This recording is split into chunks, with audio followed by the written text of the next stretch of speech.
Ya'ni bularimizni наличиемizda juda ham kam qolgan.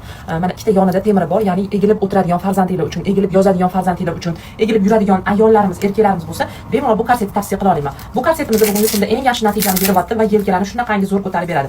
Orqasi mana bunaqa X-obrazniy bo'ladi.